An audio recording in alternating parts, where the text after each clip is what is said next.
Hey guys, I am sure you know that focus is a key thing to master if you want to get cinematic shots or really cool B-roll with your ZV1.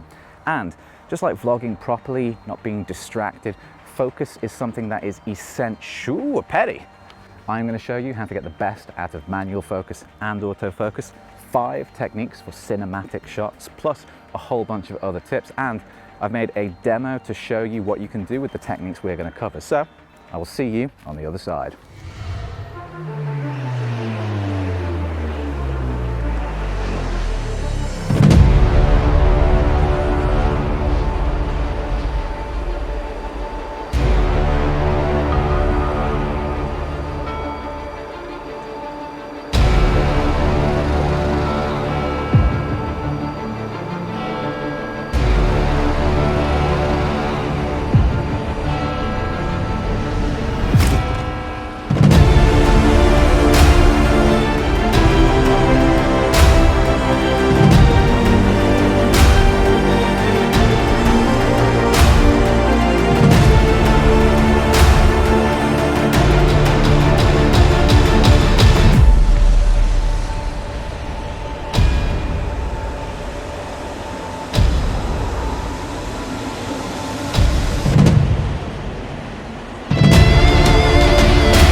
So, what are the 5 techniques? 1. Dialing into or out of focus. 2. Rack focus, also known as pulling focus. 3. Fixed manual focus with a moving subject. 4. Fixed manual focus with a moving camera. And 5. Deliberate soft focus or deliberately out of focus shots. I am going to explain how to do each one of those, their typical uses, plus a bunch of other tips for each technique. Just before we continue, if this video ends up being helpful or enjoyable, then a like, subscribe, and share would be amazing. Plus, did you know over 90% of my subscribers have not been accused of witchcraft recently? So, if you want that kind of Salem safety, then jump on board. But first, let's get your ZV1 set up for all of this. Our first thing to set up is focus peaking. Menu 1, tab 11, peaking setting. Set peaking display to on, peaking level to high, and color to whatever you choose.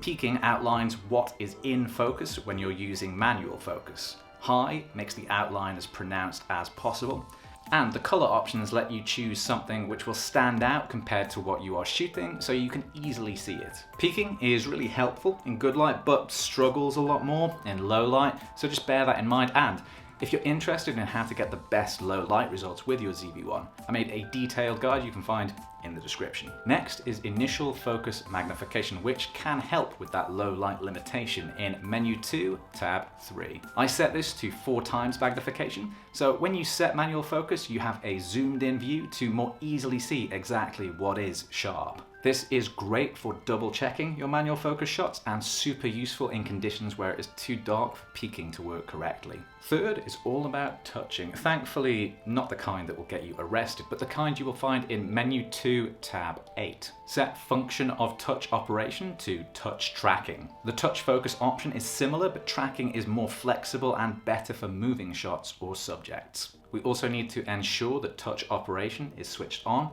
in menu 5, tab 2. Menu 2, tab 2 has speed. Not the Keanu Reeves kind, but autofocus drive speed, which controls how quickly the autofocus switches from one subject to another. I like to set this to slow. I feel it's the smoothest and most cinematic when shifting focus, but you can see what you like best from the examples I'm showing you here and experimenting with your own shots. Lastly, I recommend setting custom buttons for toggling between autofocus and manual focus, setting manual focus, and for everything else we've discussed, putting it in your function menu or custom menus. And if you don't know how to set up custom menus or shortcuts, then I've got you covered with a video linked in the description. Technique 1. Dialing into or out of focus. I really like this first technique of manually moving from out of focus to in focus or vice versa, especially where there are lights in your shot which can give you that beautiful blurry background bokeh. Switch to manual focus, then use set focus to manually slide into or out of focus on your subject by moving the control wheel.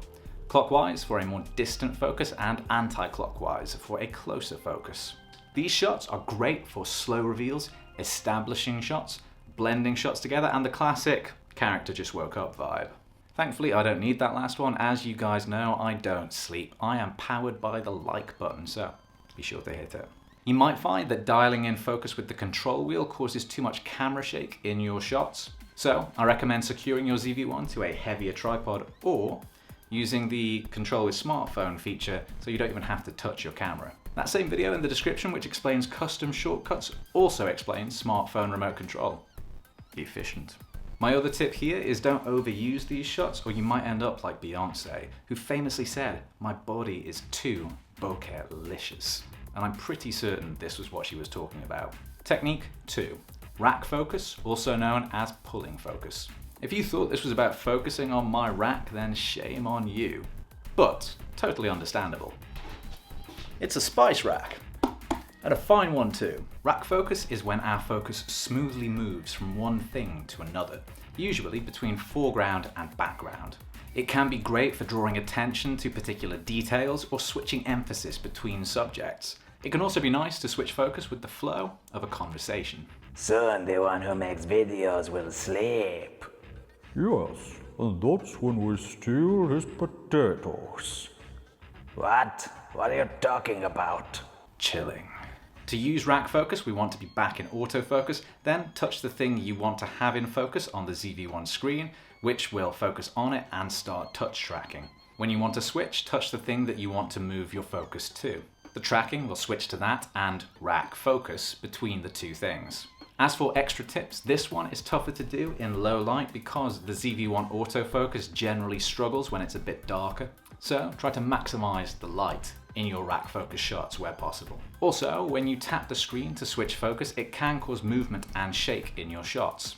So, just like if you were on a date with Boris Johnson, try to work out what the absolute minimum level of touch is to get the job done. You can still get great rack focus shots shooting handheld with a bit of practice or maybe adding movement in to disguise any camera shake, but an easier and more effective solution is to use a heavier tripod for those static shots or a gimbal like the Xeon Crane M2 for the moving shots. Links in the description if you'd like to learn more about that gimbal. Technique 3. Fixed focus. Moving subject. Here we let the movement of our subject take it into or out of focus. This can create cool effects when a person or animal go from blurry and obscured to sharply emphasized or vice versa. It can also build tension or mystery as we wait for the blur to resolve, and it can draw more attention to the subject as a result. When the blur ends up revealing this face to the audience, they might have preferred the mystery, or perhaps that's a self-esteem issue I'll discuss with my therapist. What? No, Dr. Chundles. Maybe I'm a figment of your imagination. Idiot. Switch into manual focus and set your focus distance using peaking and the focus magnifier to fine tune. Then, let the subject do the work of moving into and out of focus. I like to combine these shots with 120 frames per second slow motion and then speed ramp into that slow-mo for key moments where the subject is sharply in focus or doing an interesting action. This is especially good with fast or unpredictable subjects like animals, as you can see here with my little friend, Squirrelton John. He's just like Sir Elton John, except he loves getting showered by nuts. Technique 4. Fixed focus, moving camera, which sounds like a terrible Crouching Tiger, Hidden Dragon sequel. Anyway, everything about our setup here is the same as for Technique 3, except this time it's the camera which is moving. This can be great at creating a sense of motion and exploration while showing the audience a fixed focal point ahead of them.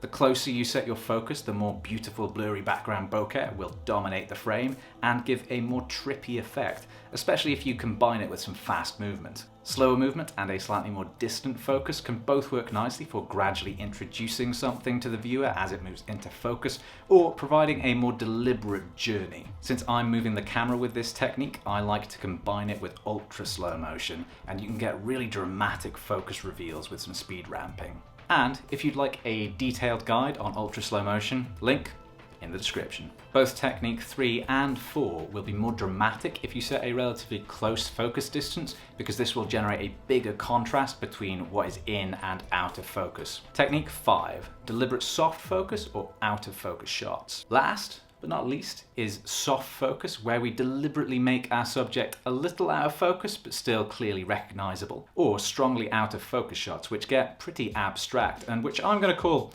anti-focus because it sounds cool. Yeah. We set these up just like our fixed focus shots using the control wheel and manual focus setting, but we ensure our subject or scene is slightly out of focus for soft focus, or as weird and abstract looking as you would like for the anti-focus. Soft focus can be nice for a dreamy look similar to movies like AI, or low quality softcore erotic movies, although I don't think there's a big demand for that genre these days. Anti-focus can be cool for abstract or unusual vibes, or when you want the audience to focus on elements like colors, movement, music, or something else, rather than simply what is being shown in your image. Right now, I want you, awesome audience, to focus on how grateful I am that you watched all the way to the end of the video. Thank you. Give yourself a high five. Then realize you're basically just clapping and stop. If you enjoyed the video or found it helpful, then a like, subscribe, or share would be incredible. I would love to hear any questions or thoughts you have down in the comments, but right now, the most important thing you can do is to take it easy.